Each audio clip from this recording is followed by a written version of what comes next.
Alright, so today is the end of the day and it's Sunday, and I've noticed that in our refrigerator we have some apples that are about to go bad. Nobody wants to eat them. We're kind of sick of eating apples. So I'm putting together an apple tart that I got from Purely Parsons. She has an Instagram account, Wonderful Mama, and I'll link her Instagram account below so that way you can check it out. But I did make some tweaks to the recipe so that way I could use my sourdough starter in it.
So I'm about to mix up the starter. I added some more flour and water to it and put it back in the refrigerator. This apple tart smells amazing. It smells so good. Are you trying to get your brother?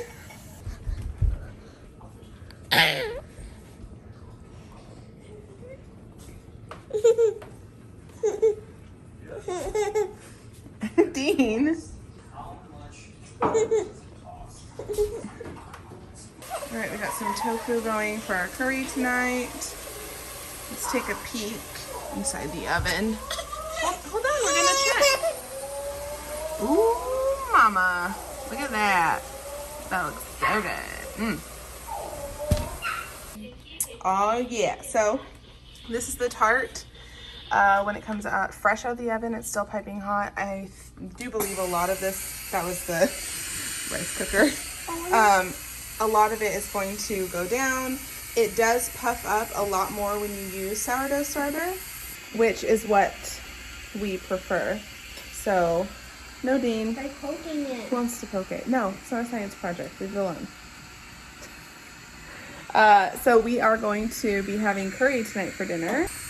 And here it is. It's tofu, peas, water chestnuts, and then curry with the coconut milk and a little tiny bit of brown sugar to taste. And now we're gonna have family dinner like we do every night. Yep.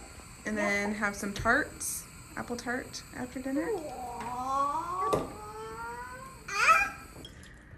All right, so we're all seated and we are having our dinner. Yes. Yummy. Delicious curry, tofu curry with water chestnuts, peas, and tofu. And it is one of the family favorites. And then afterwards, we will have some of that apple tart just for a little dessert if we want it. Okay, I'll go get you water. Where's your water? I think her water bottle is in the refrigerator. So, yeah, just kind of wanted to share a little bit of this with y'all. Even though we don't go out to restaurants, I still make good food at home. Okay, so I'm going to show you how I maintain all of the kids' homeschool stuff with a very minimal amount of space. My whole goal is to make sure that I'm not over cluttering or finding excuses or reasons to spend extra money just to homeschool. So I'm going to take you down the hallway that's downstairs and we're going to go into Alexis and Dean's bedroom. Come on. So this is Alexis and Dean's room. As you can see, it's very, very minimal. Only one baby adorns the bed. But both of the kids have a bench at the end of their bed so that way they can keep their things that are important to them, so that way it doesn't find its way under the bed or cluttered up somewhere else. They have this piece of furniture in the center that serves as nightstands for the both of them, and then all of their TYs and special stuffed animals go on this shelving right here. And a couple of books that they're allowed to read at nighttime before bed as well. This is their closet. So in here, let me go ahead and open this up. When we bought the house, there were no closet doors on any of the closets, which I personally don't mind. I like the feeling of open, airy curtains. So this is the kids' closet. What we have here at the top is we have some Osmo or Osmo games. We have the iPad that goes along with it that we use for instructional videos and whatnot. We have some games, some arts and crafts up there, and then down here we have their school stuff. So I use these rolly carts and I just organize it per school year. These are so awesome because I hate putting up shelves, and I'm going to be honest, I hate it so much. It gives me anxiety because then I'm like, well, what if I don't want the shelves there anymore next year? And there's going to be holes in the wall, and then I have to fill those holes, but then I'm not going to like my work, so I'm going to try to convince my husband to hire somebody, and he's going to say no. So, rolly carts for the win. These are also awesome because we homeschool at our dining table or at the kitchen island, so the kids just have to grab their cart, roll it over to the chosen area for the day, and then we can get started. So we have all of their curriculum for the entire year in their rolly carts. This one is Dean's right here. And then we have Alexis right here. And then in the back, these first two shelves on the bookshelf in the closet are books that we've already read, curriculum that we've already used throughout the last 2 years, year and a half-ish. And they also have access to these books at nighttime when they don't want to go to bed right away, so they can look at that. And then up here, this is all of the curriculum that I went over in my two-part series for homeschooling for this year. So I'll have easy access to all of that stuff as well. I can easily just come in here, grab what we need, and then put it back when we're done. So let me go ahead and show you our dining table area so you can see and get an idea for how that space looks as well. Okay, so this is our dining table as a part of the kitchen/living room area, and this is where we homeschool. So the kids just grab their rolling utility carts and they pull them in here and they pick a spot.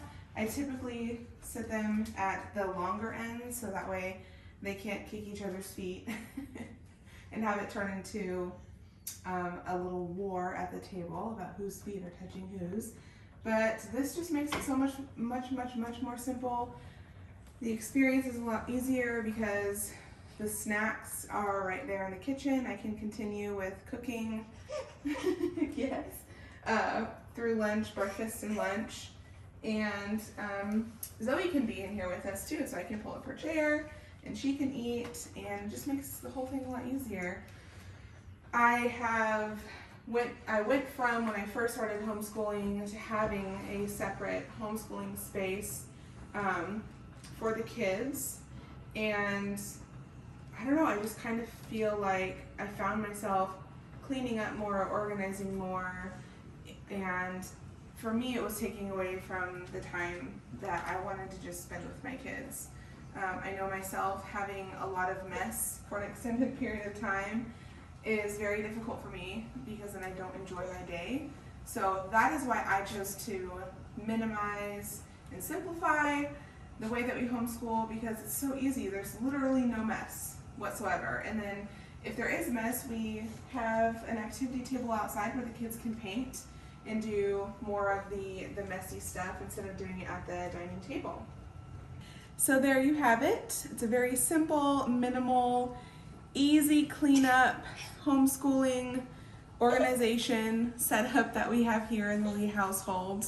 If you have any questions about, something that maybe I didn't go into, but it didn't cross my mind because I do this every day, please leave that in the comment section below. And if you like this video, give it a thumbs up. Please subscribe to our channel, and we will be seeing you soon. Bye.